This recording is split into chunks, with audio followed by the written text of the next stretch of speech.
আসসালামু আলাইকুম। শূন্য থেকে বিসিএস এর প্রস্তুতি কিভাবে নেব সেটাই আজকে আপনাদের সাথে শেয়ার করব। যে কোনো এক্সাম সেটা যত কঠিনই হোক না কেন তা ক্র্যাক করার পূর্বশর্ত ২ টি। ১. সিলেবাস, ২. প্রিভিয়াস ইয়ারের প্রশ্ন সম্পর্কে পরিষ্কার ধারণা রাখা। তাই আমি যেকোনো কম্পিটিটিভ এক্সামের প্রস্তুতি নেওয়ার আগে কমপক্ষে ১ সপ্তাহ এই দুটো কাজে ব্যয় করব। সিলেবাস আর প্রিভিয়াস ইয়ারের প্রশ্ন সম্পর্কে ভালো করে বোঝার চেষ্টা করব। এখন প্রশ্ন হচ্ছে, প্রতিযোগিতামূলক পরীক্ষার মধ্যে কোন পরীক্ষার প্রস্তুতি আগে নেব?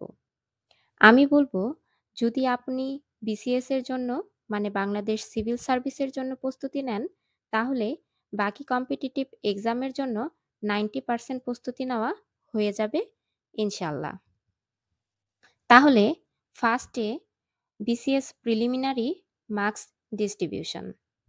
২০০ মার্কসের এই পরীক্ষায় কোয়ালিফাইড করতে হাইয়েস্ট কাট মার্কস ১২৫ এর বেশি প্রয়োজন হয় না।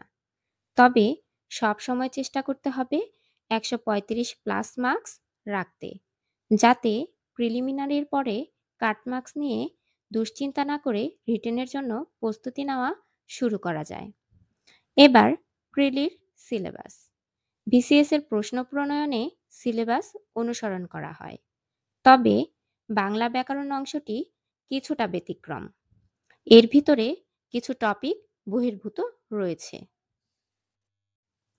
এই টপিকগুলো হচ্ছে নত্য-সত্য বিধান, উপসর্গ, ধাতু, বাগধারা, ছন্দ ও অলংকার ইত্যাদি।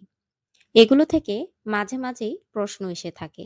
তাই এসব টপিক কোনোভাবেই ছেড়ে যাওয়া যাবে না।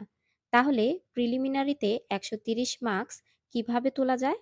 সবচেয়ে নির্ভরযোগ্য উৎস হচ্ছে বিগত সালের প্রশ্ন। যদি এক্সক্লুসিভলি বিসিএস এর জন্য কেউ প্রস্তুতি নিতে চান, তাহলে জব সলিউশনের জন্য মোটা বইয়ের কোনো দরকার নেই। শুধুমাত্র এই জব সলিউশনের প্রিলিমিনারির প্রশ্ন ব্যাংক প্লাস সমাধান, যেখানে শুধুমাত্র বিসিএস এর প্রশ্নগুলোই বিগত সালের প্রশ্নগুলোই রয়েছে, সেগুলো পড়লেই যথেষ্ট। বিগত সালের প্রশ্ন ও এর ব্যাখ্যাগুলো থেকেই ৮০ নম্বর কমন পাওয়া যায়। যারা রিসেন্ট ক্যাডার হয়েছে তাদের কাছে পরামর্শ চাইলেও তারা প্রিভিয়াস ইয়ারের প্রশ্ন এবং এর এক্সপ্লেনেশনের উপর জোর দিতে বলে। Current affairs. বিগত ৩ মাস আগে বিসিএস এর পরামর্শ নিয়ে একটি আর্টিকেলে বলা হয়েছিল ২০০ নম্বরের মধ্যে ৪০% নম্বর বিগত সালের প্রশ্ন ও এর ব্যাখ্যা থেকে হুবহু কমন পাওয়া যাবে। ৪০% অর্থাৎ ৮০ নম্বর। আবার বিসিএস বিশেষ সংখ্যা নামে প্রতি বছর প্রিলির আগে একটি বই পাবলিশ করে, যে বইটা আর কিছু নয়, সেখানে বিসিএস এর বিগত সালের প্রশ্নের সংকলন প্লাস ব্যাখ্যা রয়েছে। এই বই থেকেও ৮৫ থেকে ৯০ নম্বর কমন থাকে।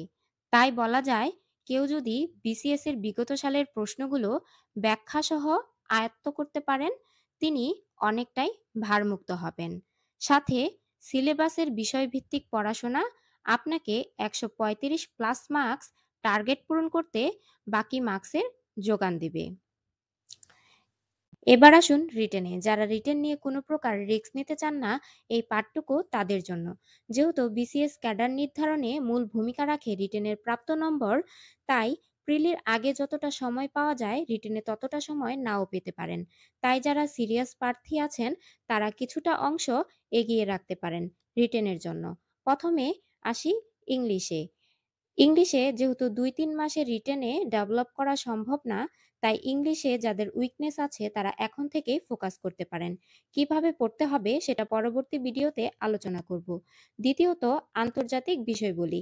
এখানে ৩টি পার্ট: শর্ট কনসেপচুয়াল নোটস ৪০ নম্বর, অ্যানালাইটিক্যাল কোয়েশ্চেন ৪৫ নম্বর, আর প্রবলেম সলভিং ১৫ নম্বর।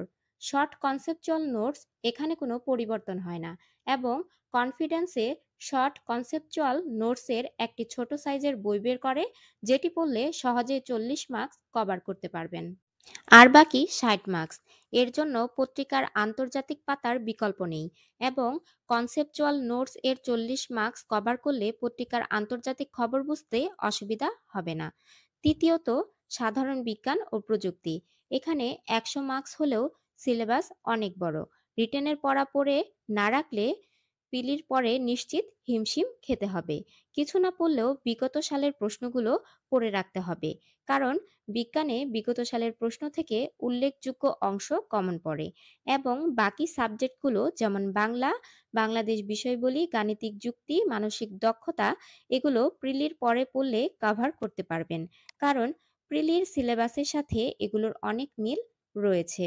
অভিজ্ঞরা যা বলেন তা হচ্ছে ক্যাডার নির্ধারণে বেশি সহায়তা করে যে বিষয়গুলো, সেগুলো হচ্ছে ইংলিশ, ম্যাথ, মেন্টাল অ্যাবিলিটি ও সাধারণ বিজ্ঞান ও প্রযুক্তি সাবজেক্টগুলোর প্রাপ্ত নম্বর।